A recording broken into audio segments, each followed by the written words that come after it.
Welcome to the Get Real Movies podcast. My name is Daniel Chadwick Schubert. I'm your host, and this is episode 13, coming quite quickly after episode 12. I had two true story films coming out very closely together, and this was one that I definitely wanted to chat about, and that is The Apprentice, which is the story of the infamous Donald Trump's rise to fame and what we now know as Donald Trump in the 70s and 80s. And our usual co-host, Mason, is busy with other things. Maybe he just didn't want to talk about the dire state of American politics. So I've brought in a wonderful, wonderful co-host to help me with this. This is his first time on the podcast, and I hope not his last. He's a good friend of mine. That is Quinn Haney from the Seat Struck Movie Podcast. Welcome, Quinn. Hey, man. Thanks for having me. Yeah, it's a pleasure. I've always loved that we've had a common love of film. We know each other through your dad and some of the friends that I watch soccer or football with, depending on what side of the pond you are on. And we're both from the old country, although from rival nations, but that's okay. We'll move past that. And I guess before we get into some of the stuff we've been watching and the film review, if you could tell people a little bit about your relationship with film and a little bit about your podcast as well. Yeah, man. I can barely remember when I first started getting into movies. I mean, as kids, you watch Disney movies all the time and everything like that. But I was lucky to have parents who loved movies too, and we would often rent and do the video store thing on the Friday night type thing. So I managed to see some good movies a lot when I was a kid, and growing up on TV, I always just had a fascination for the art of film and specifically the music aspect of it, especially when I was young, because I've always been a big music head. And when I kind of noticed my liking for films and specifically different kinds, I know sometimes, you meet some people who they're kind of only interested in 1 to 3 genres or whatever, or, some people don't like watching foreign films because they don't like subtitles or whatever the case. But I never really sort of turned away from any films. I kind of, similar to my life with music, is I've never really turned anything down. Like I'll give anything a chance, sort of things.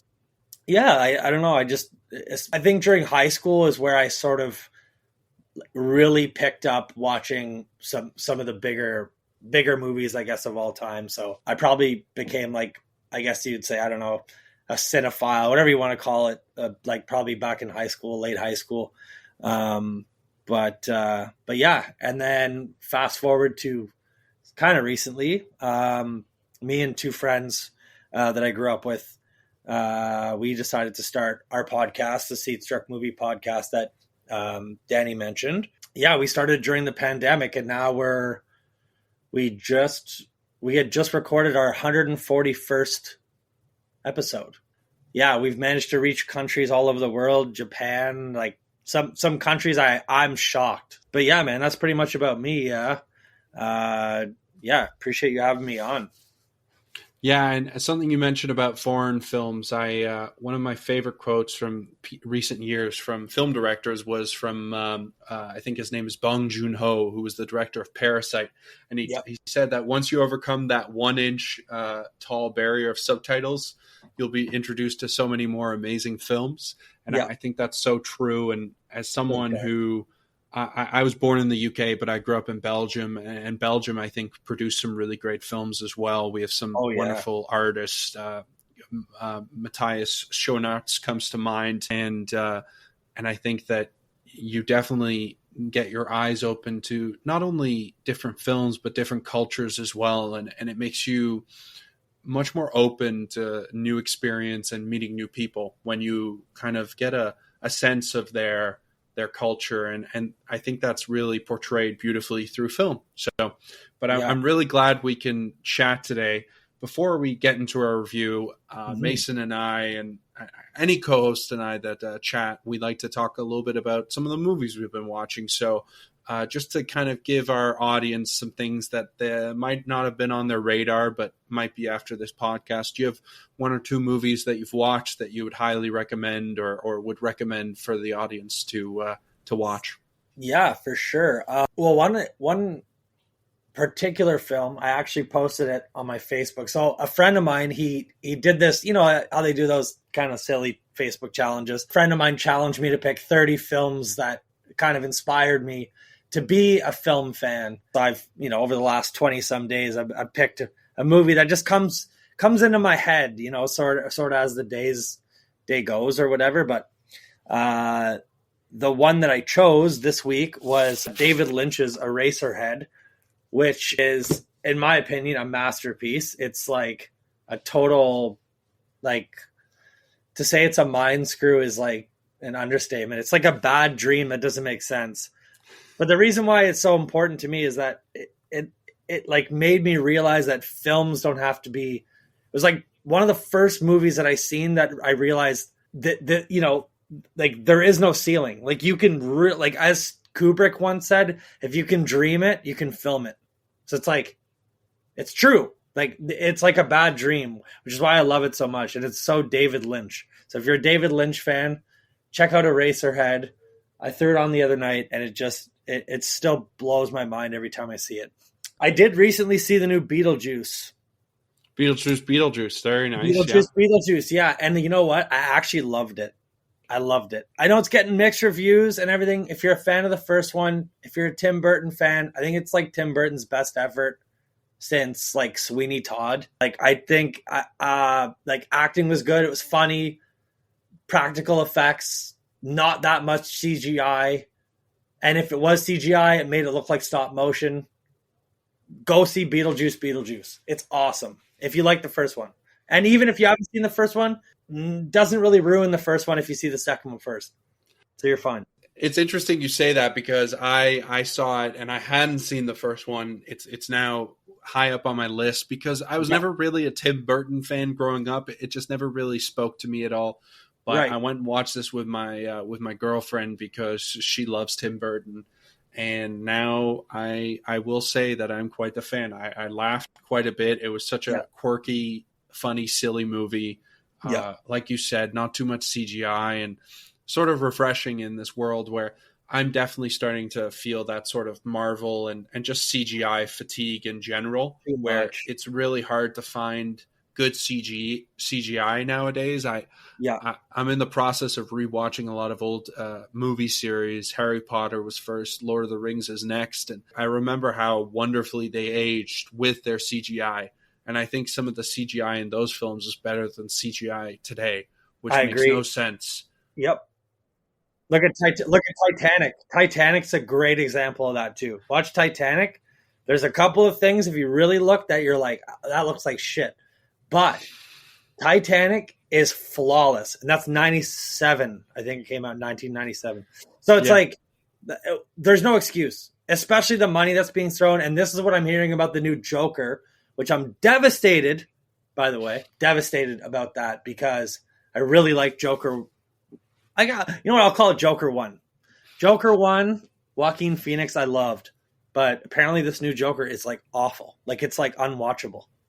I've heard it's based on a dream that Joaquin Phoenix had. So maybe that explains it, because he's been a little unpredictable, to put it nicely, big time, in the last few months. I think of the Todd Haynes, failed movie now. I was surprised with how watchable the first one was, that the reviews started coming out and it was just not getting well received. And now it's about to get outperformed by a B budget horror movie at the box office this coming weekend, which is just crazy to think about. But that's it.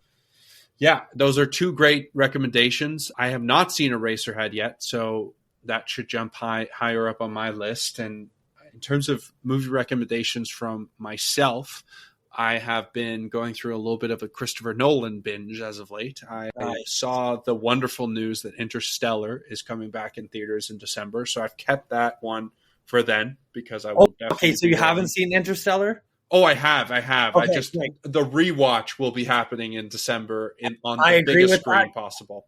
I agree with that, because I actually didn't see Interstellar on the big screen the first time, and I saw it later, and I was so pissed. I was like, why didn't I? Anyways, we're really lucky. I'm glad that you brought that up. Yeah, I'm very excited to see that. So for people who haven't heard the news yet, Interstellar in theaters in December. Go watch it on the biggest screen possible. But I haven't seen some of Christopher Nolan's earlier films, so I did get a chance to watch Memento, which was just stunning. It is definitely one of the few films that I think is just classic Christopher Nolan, especially with how I remember him. I love some of the new stuff he's done recently. Even Tenet was not a bad movie in my mind. It was just something that you really need to pay attention to. But then Oppenheimer was just a bona fide classic already, and it only came out last year. So I think that I highly recommend that as well. And then for people who need a good foreign film to watch, I do recommend Parasite. That is one of Bong Joon-ho's films that actually won the Oscar for Best Picture a few years ago. I think if people need to see a classic dark comedy, that is a really good film that I watched a while back, but it came to mind, and I definitely think that's one to recommend. So some really good recommendations there. Thank you, Quinn. And without further ado, we're going to get into this review of The Apprentice. We were very lucky. Mongrel Media, who is the distributor here, sent us a screener to watch, and I got into it late last night and then finished it today. And for people who don't know what The Apprentice is about, it's about Donald Trump, Donald Trump's rise to the Trump we know, the Trump with his name on every little bit of real estate in New York, Florida, Scotland, wherever he goes. There's a Trump tower or a Trump golf course or a Trump casino. And it's quite fascinating, this film, because I went into it thinking that it was going to be more of a hit piece, which, in today's climate, you understand, especially a film coming out during the election cycle, which is so closely approaching. But this performance by Sebastian Stan, it was quite fascinating to me because it was definitely not a caricature of Donald. It was very much a portrayal of him, a biopic that was not run of the mill, and it was also very much a story about Roy Cohn, portrayed excellently by Jeremy Strong, and his mentorship of Donald and how much of an effect that had on him. So I'm really interested in hearing some of your thoughts on this film, some of your initial thoughts going in, and what were some of your impressions, Quinn? Yeah, man. Well, going in, I didn't really know what to expect.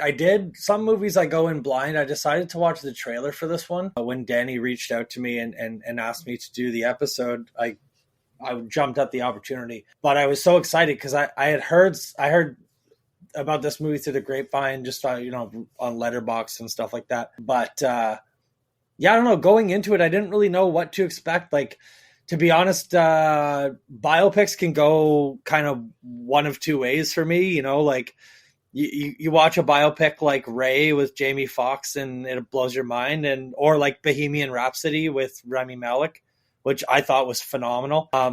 And there's some that don't work, but this one is it's not what you think it is. If you tell someone that, oh, did you hear about the Donald Trump biopic? If you forget the name of it, there's this new movie. It's about Donald Trump and his whole life. A lot of people, even Trump's biggest fans, are going to be like, not interested. Because you don't really know, right? And I didn't know either. I know Donald Trump way before his politics, but then obviously the politics do and the whole thing. But going into it, I didn't really know what to expect. To be honest, I thought it would be boring. I'm like, well, just him and his lawyer and this and that. Like, how crazy can it be? And obviously they over dramatized it, going into the movie. But no, I was pleasantly surprised. The grain of the film looks amazing. It actually, doesn't it look like a British movie to you? Or European. It looks European to me. Just the film grain, it just looks so good. So almost VHS-like, which I'm a fan of. I love like that old school sort of look. My favorite aspect of the entire picture is how they captured the sort of grime of 70s and 80s New York. And on top of everything, I looked into it and they shot the film in Toronto, which blew my mind because I have to watch it again because I thought I paid attention enough, but I didn't, because I was like, okay, I definitely thought it was either sets, New York sets, or it was shot on location. So yeah, for that, very impressed. But what about you, Danny? What do you think? Well, it's quite fascinating you mentioned that, but I think that Toronto is slowly but surely becoming New York in the movies more and more often. I Big know time. Suits was shot there, which is just a show that I really loved at the Oh yeah. time when it was out. And I've noticed more and more movies that are shot in New York are actually shot in Toronto if you look into it. And I think Yep. the fascinating thing about this film is I didn't think it could live up to all the behind the scenes drama. There was a famous billionaire that helped fund this film, Dan Snyder, who was the former owner of the Washington Commanders, and he was a big Trump donor. So you're thinking, okay, a Trump donor is funding a movie about Trump. It's going to be a very positive portrayal. And then you hear about all the drama behind the scenes where he pulled the financing because he was so aghast with how terrible of a portrayal of Trump it was. So you're expecting, okay, this is going to be like a hit piece. Like, every news station that doesn't like him, it's going to be one of those films. And it ends up being really in the middle for me. And I think it's a good thing because there's so many different sides to Donald Trump that you see today in the news, and today, you hear from different people. You hear everything from fascist to hero that's going to save America. And, I've always thought that he's a little bit more in the middle. And I think this movie does a good job of portraying that, where, he's not a nice man. That's quite obvious. He's not what you want as a president. He's not presidential in that way. But a lot of things have happened in his life that led to him being the way he was. And I thought it was quite fascinating seeing more of a vulnerable Trump and a less confident Trump at the start of that film. And I thought that was my favorite part of the film, was his relationship with Roy Cohn, him sort of being brought under his wings and being brought up to be that killer. And he says that a lot in the movie. I want to be a killer. There's two types of people in the world, and one of them is a killer, and I want to be a killer. And I think what I did love about this film is that Sebastian Stan just does a terrific job portraying Donald Trump in a way that's not a caricature of Trump, but he gets his mannerisms down really to a T. Yep. And especially as you get further and further in the film, you see more and more of the Donald that we know today as the divisive figure and the former president of the United States and potentially the future president of the United States again. And it's just, I think Sebastian Stan does a really great job. I love how it was shot. It felt like some of those ads from, the 80s and 90s that they had on TV. I totally agree with you. The grain is just, it feels old school, and it feels like that rough and rowdy New York that we've seen a lot in the films, especially in a lot of those gangster movies, and a few gangsters whose names anyone who's watched a gangster movie will know show up in this film as well, which was quite a cool callback. But my favorite part of the film was, without a doubt, Roy Cohn, portrayed by Jeremy Strong. I thought that he was just had a tour de force performance, and I don't really expect anything less with Jeremy Strong. We all know about his method acting approach. I think that it can be a bit much probably for people working with him, but you can't deny the results. And Roy Cohn is someone who's been on screen a lot. He's been on in some plays on Broadway as well. Angels in America is a very famous, where there's a very famous portrayal of him in Angels in America. And he was one of the McCarthyists in the 50s and 60s, kind of going after all the communists. So he was already kind of a killer, which is what Trump wanted to be. And it just created this real great juxtaposition between their relationship. And I was pleasantly surprised as well. I thought this was going to either be a hit piece or too nice to him, but it was in the middle, and it took a lot of creative liberties, and that's okay. That's what they said they were doing at the start. And I think when you're making art, especially with a biopic. There's so many run of the mill biopics. And I mean, I would be fascinated to interview someone who actually lived through this time and find out how much of it is true and how much of it is bullshit. But I was still invested in the film, and I was pleasantly surprised by it as well. Yeah, man. No, like very well said. It's like and I tried to go into it thinking, you know what, take the politics out of it too. Like take current Donald Trump, because it isn't current Donald Trump, right? And I do think that they over, dramatize certain scenes and because they have to, But overall, I thought the acting was good too, and I agree with you too. I think Jeremy Strong is in fact the highlight of the film as Roy Cohn. He's an absolute savage, and obviously, I personally didn't know anything about Roy Cohn before the film, apart from hearing his name, in passing or reading or wherever the case. But yeah, no, Jeremy Strong is absolutely the highlight of this film. Not to take away from Stan, because he was brilliant as Donald Trump, to the point where there was a couple times, thanks to you sent me the screener. So I would pause it on my laptop every once in a while, because Sebastian Stan's sort of facial mannerisms and like you said, there were certain sort of screenshots that were like, they were Donald Trump. Like they were Donald Trump 100%. And sometimes you're like, nah, it doesn't look like Trump at all. It looks like, a Trump impersonator that looks like shit in Vegas or something. But then the next scene, you're like, oh my God, it's like bang on. Like it's bang on. So overall, I think he did a great job. The acting and everything, like I said, too, the whole ambience of the film, just great. But yeah, very well said, man.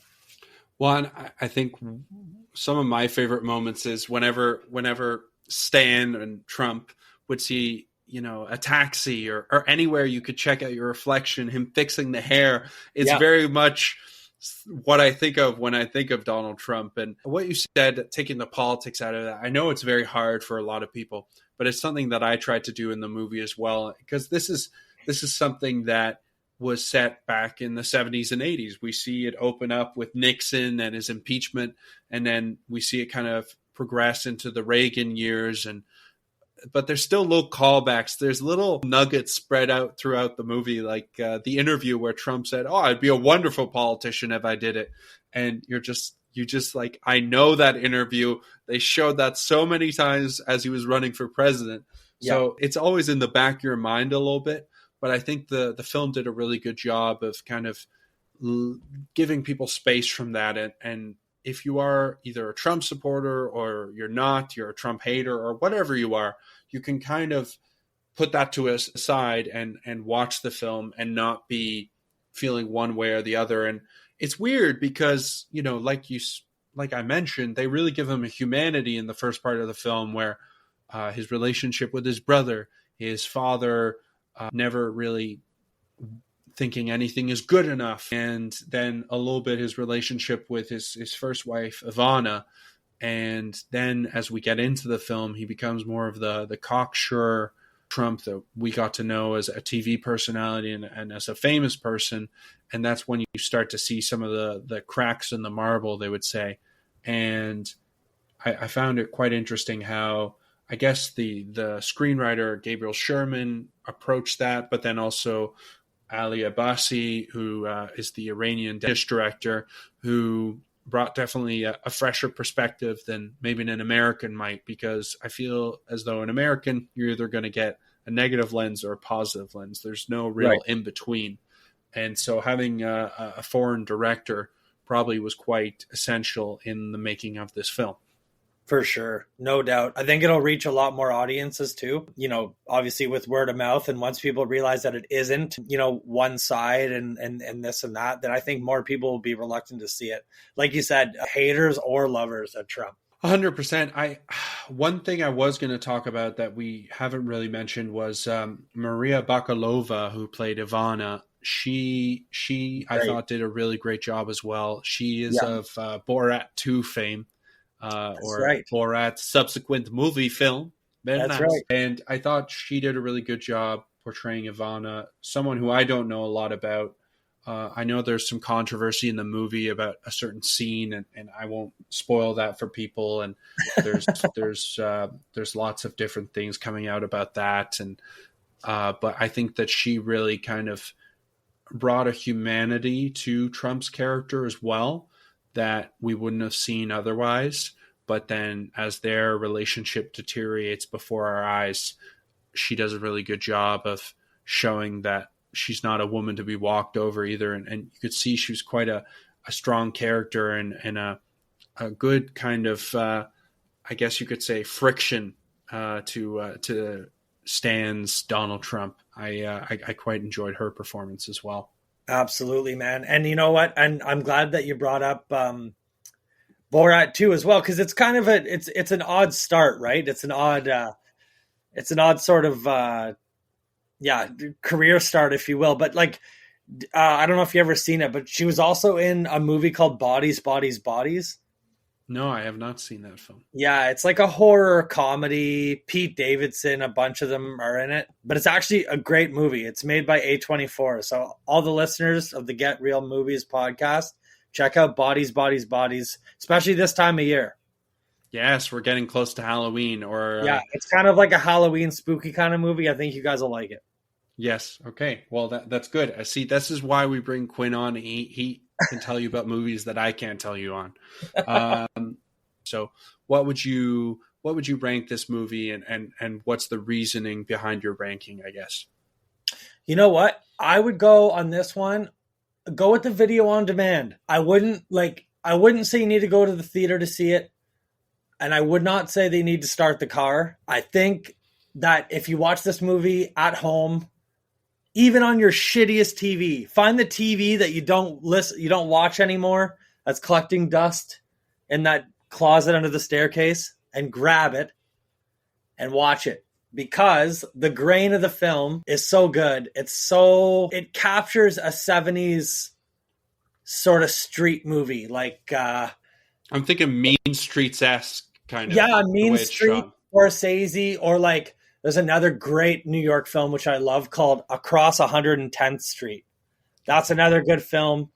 That another movie that comes to mind of a New York kind of 70s gritty is Death Wish, starring Charles Bronson. Great movie. That's an old school movie. I like it. It is, but it's so New York and it's so gritty. And to be honest, that's part of the reason why I was super excited to watch this movie in the first place, was because I am a big lover of New York City and New York City films. And I thought they did such a great job. But having said that, I think if you watch it at home, I think you'll enjoy it as much as you would in the theater. Yeah, I almost hope they come out with like a special edition VHS tape. That'd be cool. For all those people who still have a VHS tape. Yeah, I'd be in. I still got mine.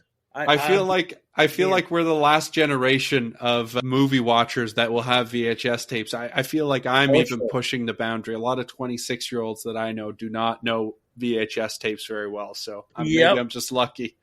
Yeah. Oh yeah. No, there's not. You're right. Okay. Well, I appreciate that review and that rating. I'm going to break my rules a little bit here. I'm going to come up with a new rating, and I'm going to call it Cheap Cinema Night.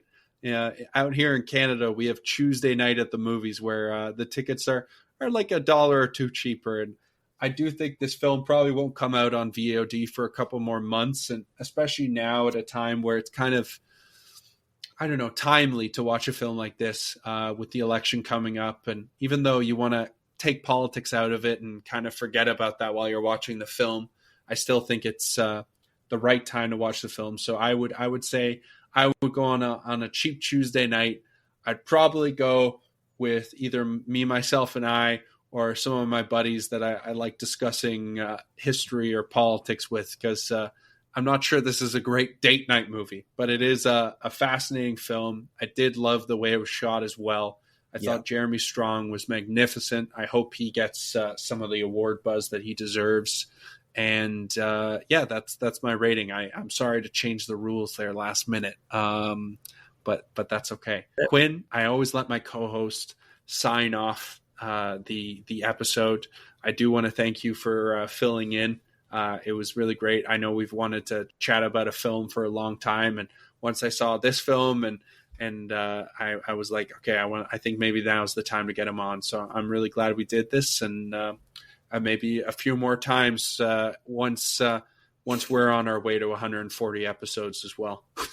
Absolutely, absolutely, man. It's an absolute pleasure to be on. Yeah, I'm just super excited to come on here and just share some talk with you. You know, just talking movies with a buddy, which is really nice. But yeah, I will definitely be back on the Get Real Movies podcast. You can listen to this podcast, I mean, wherever you want. Spotify, you know, Apple, wherever you guys prefer to go to get your podcasts. You know, leave a comment on Spotify. And yeah, man, happy listening. Thanks again for having me on, man. Appreciate it. Yeah, and for everyone who did listen, make sure to go check out Quinn's podcast as well. And I know that I'm excited to start listening to a few more episodes. 141 already. That's pretty awesome. Please definitely give us a listen, give us a follow, and we'll see you at the movies.